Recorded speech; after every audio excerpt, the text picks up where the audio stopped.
I don't know how many times I have to remind people that white people are not the morality standard, socioculturally, sociopolitically, geopolitically, historically, on the basis of humanity, because white history, imperialism, colonialism, and the delusion of white supremacy are the most violent, unethical, and illegitimate systems of oppression that have never been reprimanded, and white people have never paid reparations for the harm that they have done to black and brown people across the globe. Mind you, they could never pass the purity test that they are obsessively trying to give black women on a daily basis, because that would require being honest about history, about their place in it, their role in it, past and present, about the fact that chattel slavery still exists.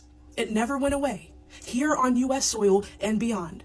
Genocide never ended here on U.S. soil and beyond, and the cognitive dissonance is coming from the fact that white people do not register that they are still a part of the oppressor class. As long as they have not been reprimanded, as long as reparations have not been paid, they are the oppressors.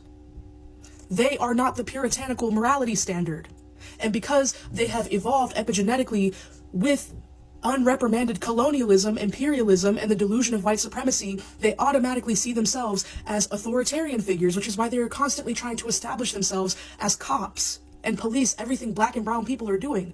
The police state was designed to be a continuation of genocide and a vehicle for chattel slavery that specifically targets black people. White people could use their privilege to solve these problems, but they choose not to. They are not targets of the police state. They have the privilege, they have the resources, they have the systemic power, and they choose not to. White leftists specifically, who are constantly spouting 200-year-old theory by European white men that was not designed to solve the systemic issues of racialized oppression in the West, could apply that theory that they are demanding everyone operate on, but they don't, because they don't want to. The only functional example that they have of Marxism, communism, socialism, etc. working is the Black Panther Party.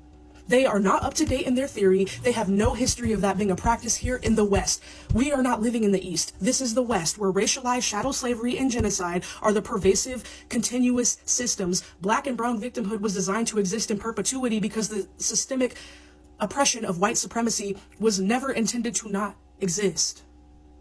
If white people genuinely wanted liberation, they could, but they are oppressors. Oppressors are not liberators, which is why they are constantly trying to derail black and brown effort. Always. And they have this internalized white supremacy, this internalized white cis heteropatriarchy, this internalized colonialism and imperialism that, again, they have epigenetically evolved with. Which is why they are not working to uninternalize it. And unfortunately, when it comes to politics, when it comes to intersectional leadership, like black women, for example, these are the same people who don't recognize that they are already operating within a base level of misogynoir and subconscious and conscious bias. And they are trying to push purity tests on black women to affirm that bias, that confirmation bias, that black people can't be trusted. If you are white, why do you think you should be trusted? What have you done for black people? What have you done for brown people? What land have you given back? What reparations have you paid? That European theory, again, that's 200 years old, you haven't applied it. You're trying to scapegoat black labor because y'all don't actually want to do it. Because you can look at things theoretically when you're a part of the oppressor class and when you're not actually experiencing the subjugation that you are perpetuating.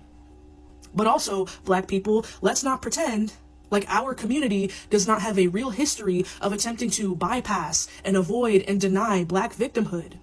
And that is internalized white supremacy.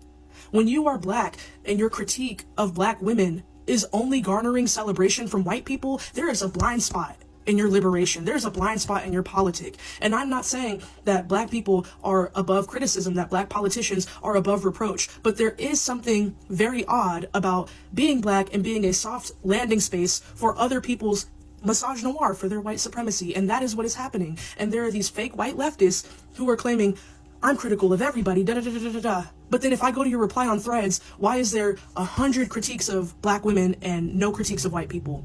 There's receipts. You can see people's replies on Threads. Why are you constantly in black people's comments arguing, trying to dissuade black leadership? Because that is what white leftist politic is. White leftists do not understand that they are the modern day white liberals that black leaders warned us about, because the white liberals evolved, or devolved, as I should say, into moderate conservatives. And white leftists have now become the white liberals. The reason why you think that nothing you're saying is misogynoir is because you're still an oppressor. In a world where racism still exists and the delusion of white supremacy is the pervasive and dominating societal system, you will never run out of white people to correct. You will never run out of white people to convert from racist to non-racist. But unfortunately, black people, brilliant black people who do have valid criticisms, there are so many white people looking at your dissent of black people, of black women in leadership, as a way to scapegoat their white supremacy. They are looking to hide behind you. I'm not saying this is true of every single black person who's critical of black women in leadership, but what I'm saying is that there are more racists than not. And there are very few white people who really completed that uninternalizing of white supremacy, that decolonizing, that deconstructing. Very, very few. Very few. And everybody white thinks they're the exception, and they're not. Which is why most people's politics continues to fall apart on misogynoir and anti-blackness.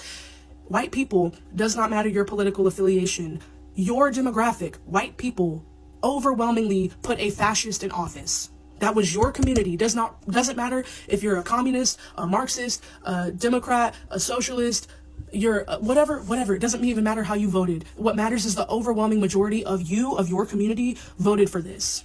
So you're not in a position to puritanical politic with anybody. You should be puritanical testing your own community. Puritanical morality police white people.